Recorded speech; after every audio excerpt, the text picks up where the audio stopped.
Tugitana mbere na tutoingi na ndi mubunge wa Tigania Isnue Mpuru wa Bori nombete kwithirwa akimeneria bo kadha gavana Kawira Mwangaza ni untu bawe kwithirwa akiorota atongeria bangi na bukubaringithana na giko gya sniper akiuga ni kawithire ka gavana Kawira kuigwatia atongeria bangi ndira achithira thinine nkuruki Mpuru wa Bori nombete kwithirwa akiuga barabonthe bekiri mpwene ni achore bakwi na antubara bakuringithanwa na nja ya Kawira Mwangaza.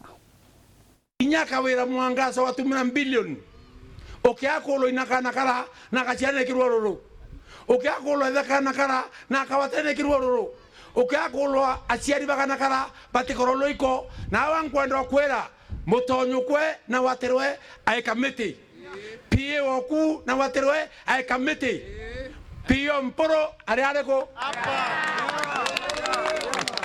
mutono jare areko ako ne ba kamete nandire no ranete no ranete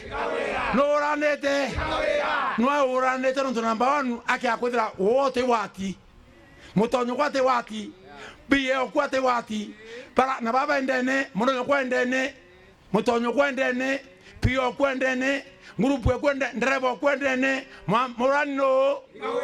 muranino dekako no akorera okwa nganga kilinda kenene nganga olwa ngazo kora nganga onu akadhe muntu modia okwa amen onu akadhe sniper mimi nasema katika Meru community sniper ndiye atakuwa mtu wa mwisho kufa otiongo kwa mwanasiasa onu wa modia Kawira Mwangaza lazima waheshimu viongozi wa Meru. Leo umekuwa na press conference pale kwako. Umeongea mambo mingi sana kuhusu serikali ya William Samoei Ruto. Umeongea mambo ya Hunda. Umeongea mambo Mithika Linturi, memtuzi. Umeongea mambo ya Kithure Kindiki, memtuzi. Umeongea mambo ya viongozi wa Meru au MPs na MCS. Mimi nakueleza kwamba wakati umefika bendera ya Meru simame. Sisi kwa wa Meru tulimpigia William Ruto kura. Hata kupigia Kiwete, tulipigia mwanaume ambaye anaweza kuongoza nchi hii. Na wewe kuwa gavana hauna heshima na serikali. Tunakuambia kwamba upande uteremke, lazima kotini za kanyanga. Ya kwamba wewe hauna huruma na watoto wa Meru. Ya kwamba wewe chupu wa Meru ulimtumia kumuita sniper.